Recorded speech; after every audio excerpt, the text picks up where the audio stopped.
menyatakan bahwasanya pelakunya adalah orang tuanya Mirna sendiri, karena orang tuanya Mirna ini adalah mafia yang berkaitan dengan masalah.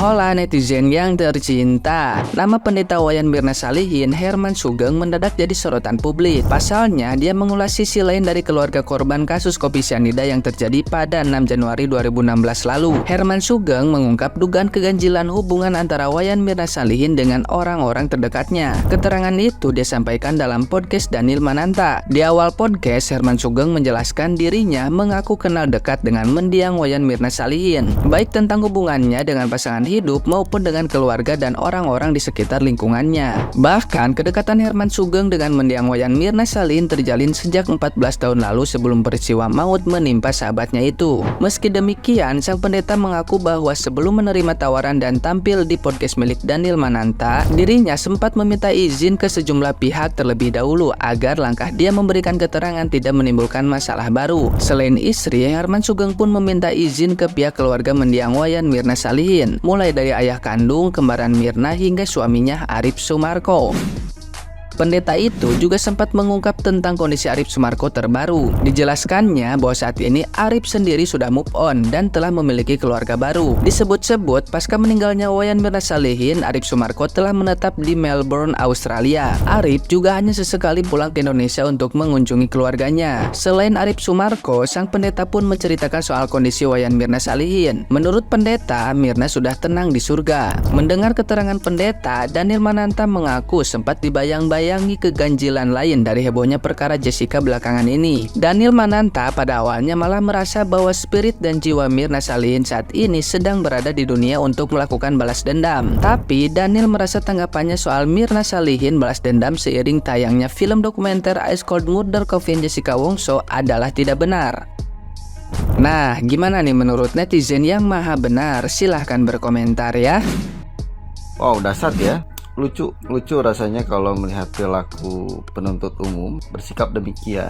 Bukan mencari kebenaran, yang ada mencari menang atau kalah. Jadi aku makin paham esensi dari persidangan yang ada tentang kasus J. Mencari kemenangan, bukan mencari kebenaran. Makanya yang ada mencari-cari kesalahan yang ada. Sekecil apapun dicari salahnya. Karena ingat, sesuatu yang dicari salahnya pasti akan aja ada ketemu salahnya tuh. Karena yang dicari salahnya, bukan dicari kebenarannya dalam sebuah persidangan. Dan lucu rasanya, masa iya seorang jaksa tidak paham perbedaan antara kriminal dengan kelalaian. Kecelakaan itu masuknya kategori kelalaian kawan, bukan kriminal. Walaupun kelalaian memang masuknya ranahnya pidana, tapi bukan kriminal. Kalau kriminal itu masuknya kategorinya kejahatan. Masa ya mesti aku ajarin kuhab seperti apa, yang masuk ranah pidana atau bukan, yang masuk kategori kriminal atau kelalaian. Masa ya harus aku ajarin? Akhirnya benar, aku makin paham alur yang lagi dibuat oleh persidangan pada perkara tersebut. Dicari, dikorek semua. Dan harus kawan-kawan pahami, apapun bentuk informasi yang didapat perihal tindak kriminal yang tadi disebutkan oleh jaksa itu lebih banyak berita hoaxnya,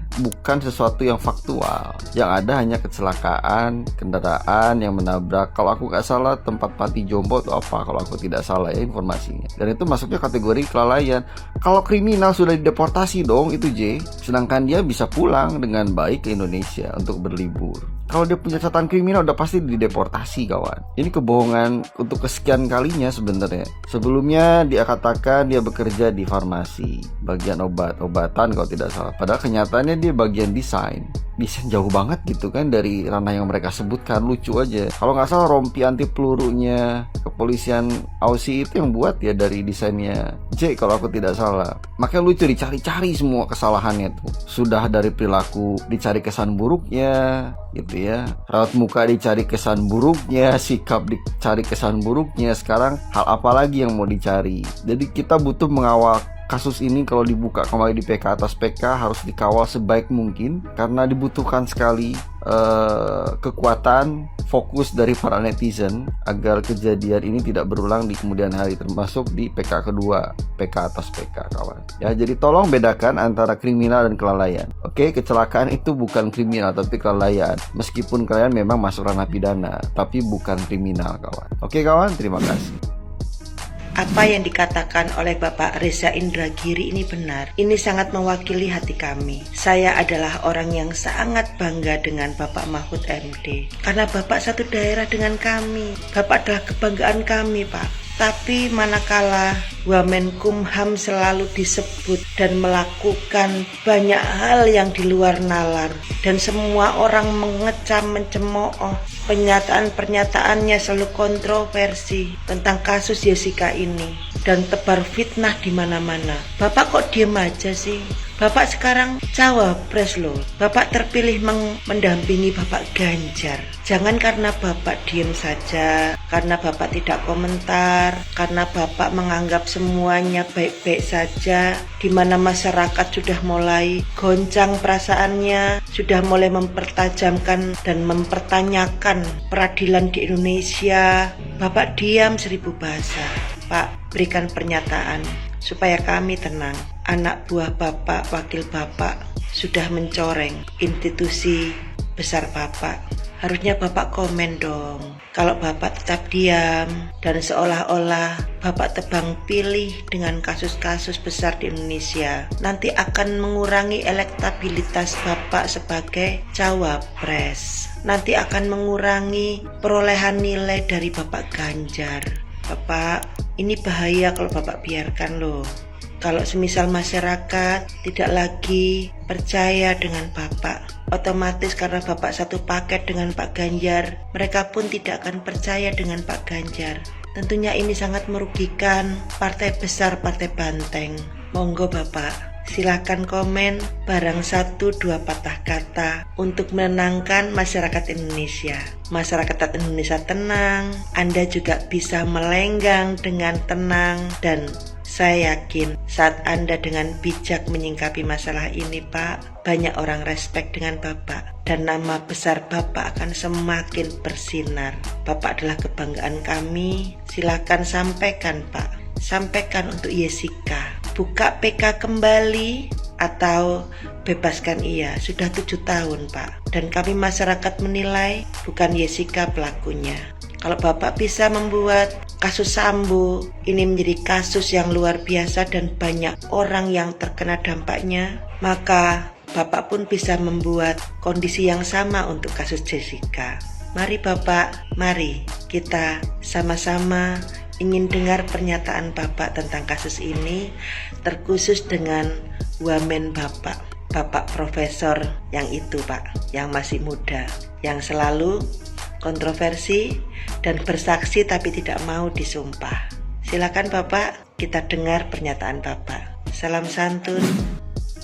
Dengan pemberitaan yang sekarang ini lagi menjadi perdebatan panjang, yaitu para ahli, para praktisi hukum, para senior-senior, dan juga para dokter profesor yang berkaitan dengan masalah kasusnya Jessica Mirna, yaitu kopi sianida, ini luar biasa sekali. Nah, saya pun dengan teman-teman advokat membuat grup-grup untuk berdiskusi dan sekaligus silaturahmi berkaitan dengan permasalahan ataupun yang lagi sekarang ini viral, yaitu dikeluarkan lagi berkaitan dengan masalah kopi sianida. Nah, tetapi dengan saya melihat pernyataan daripada Profesor Edi di podcastnya Om Deddy Kobuser ini, saya luar biasa dan saya sangat membuat menarik sekali. Sampai Profesor Edi berkeyakinan bahwasanya pelakunya adalah Jessica. 100% saya meyakini pelakunya adalah Jessica. Nah, jadi saya pun dari kemarin-kemarin dengan teman-teman advokat ini membuat diskusi panjang dan juga membuat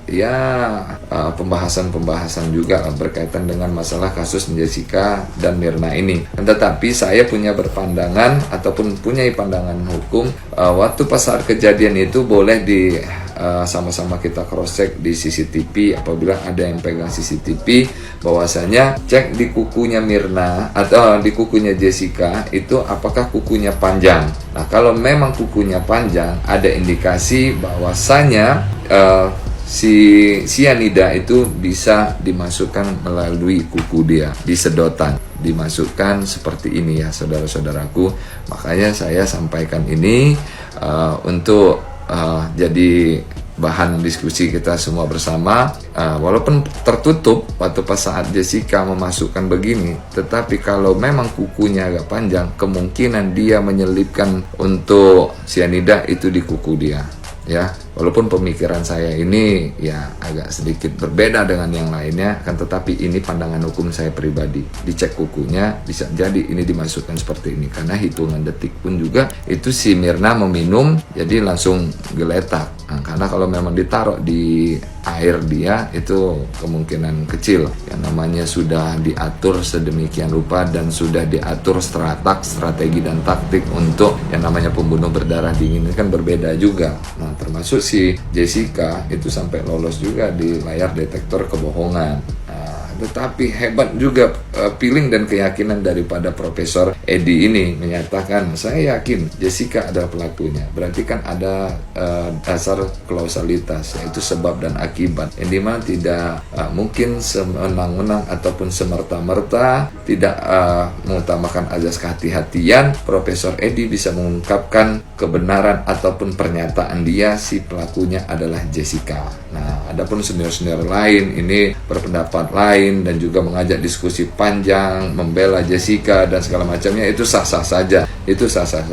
Nah, kan tetapi ada pemberitaan juga berkaitan dengan masalah film di Netflix, menyatakan bahwasanya pelakunya adalah orang tuanya Mirna sendiri, karena orang tuanya Mirna ini adalah mafia yang berkaitan dengan masalah jual senjata dan menjual narkoba dan lain sebagainya. Kan tetapi di sini Netflix mau dia benar ataupun tidak, tetapi dia menjual cerita sehingga cerita ini difilmkan, semakin banyak yang menonton, semakin banyak juga dia mendapatkan keuntungan, dan dia tidak ada beban juga benar atau salahnya. Yang penting dari cerita-cerita itu dia buatkan film dan dia mendapatkan keuntungan, dan jangan sampai kita yang malah beribut ataupun kita yang berdebat sehingga menjadi hal yang tidak baik, tidak menjurus ke substansinya. Mungkin itu saja pandangan hukum dari saya. Terima kasih. Saya ucapkan sekali lagi kepada senior-seniorku, para ahli dan para pakar yang sudah menyampaikan pendapat-pendapatnya. Di sini pun juga saya sebagai lawyer juga memberikan edukasi dan pandangan hukum saya pribadi kepada seluruh masyarakat Indonesia. Itu saja yang bisa saya sampaikan. Terima kasih. Wabillahi taufik wal hidayah. Wassalamualaikum warahmatullahi wabarakatuh. Salam sehat, salam Indonesia.